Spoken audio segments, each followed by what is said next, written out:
I'd like to invite Julie, Owen, Cary Mcdougall, and Virginia DeMent up on stage with me, up on the chancel with me. So, as many of you know, if you've been with us the past year and a half, we have been doing our strategic plan, Vision 2020, and one of those values is service, to serve. So today we're going to hear a little bit from 3 different members of our congregations about the places that they are serving. So Virginia, we'll start with you. You went to the Delta last week on our mission trip. Do you want to tell us a little bit about what you did and also maybe where you saw God at work in the Delta? I went to the McEvans School and I helped there, and we cleaned some classrooms, and then we painted the teacher's lounge and we bought new furniture. And then the way I saw God was when we were walking out, one of the teachers screamed hallelujah because I think she was just glad that we had did something. Oh, that's very cool, Virginia. Julie, do you want to tell us a little bit about your work with City Square and your makeshift missionaries? Well, I always wanted to be a missionary, but there were 3 things that kept me from being one. Number 1, no air conditioning in Africa. And number 2, there were no art missionaries. And number 3, I didn't think it would be fun. And it is. And that's what I want to tell you. Mary Kay Jackman and I are involved in Makeshift Mission, and it's your fault because, well, it is, because you had a makeshift mission here, and we got all excited. And so we sold our cards. We gave our money to City Square, and it wasn't enough. We wanted more. And so they said, well, come and we'll interview you, and maybe you can do some things at City Square. So I'm a very shy person, and I thought, well, this might be a chance to use my alter ego, Cowboy Bob. And so Cowboy Bob and Mary Kay is Princess Persephone, and we present art and writing wherever we are called. Now, we're not called that many places, but we're open. And our next, we're taking our show on the road. And we've even made a few suggestions as to some of you who would like to come with us. We have engaged the artistic endeavors of a guitarist, and we have 4 unsuspecting senior adults who are going to be the ukulele ladies.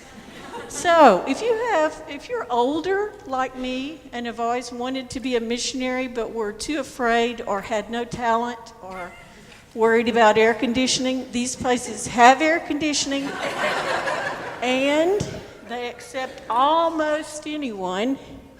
And the neat thing about it is that once you're doing it, you feel like you were supposed to do this all along, that maybe this is why you were created to begin with.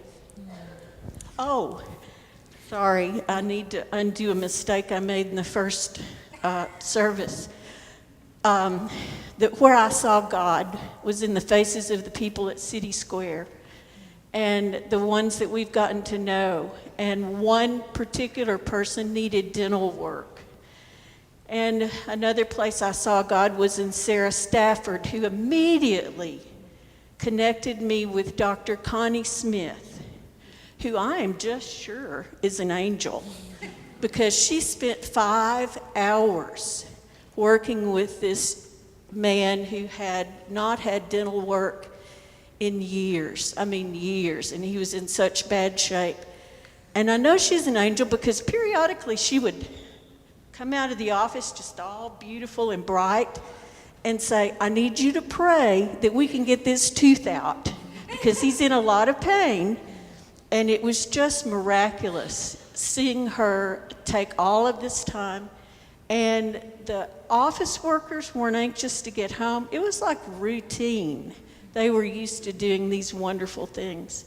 So I urge you, if you have a little extra time, maybe you're old like me, missions is the way to go. Thank you so much, Julie, and you can hand it on to Cary. That was a beautiful, beautiful story. Cary, I can't top that. Yeah, I'll borrow the mustache. Put it right up here.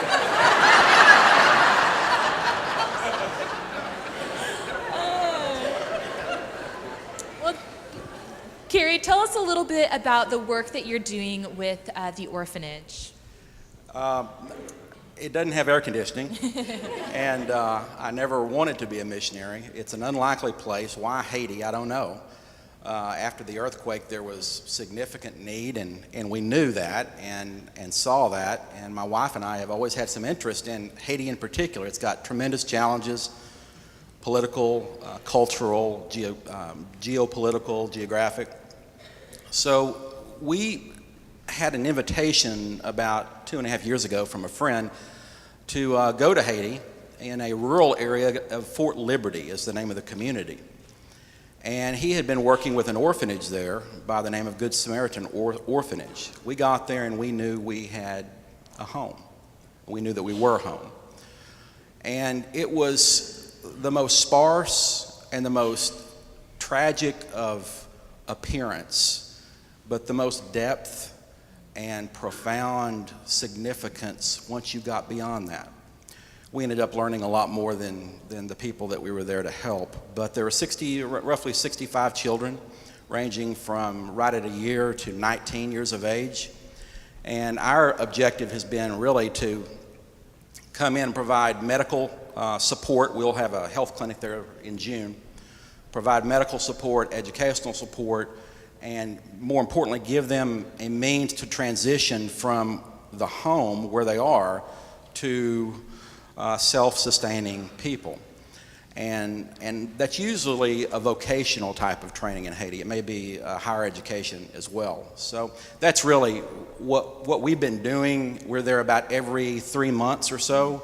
Like I said, we've benefited far more than anyone in this process. What we have seen in terms of God, I saw God first in this church when I came back, and this Sunday school class was so concerned about not only the trip, but these children that they'd never met, that they did not know. And that class was the most encouraging and loving, and they said, well, how can we help?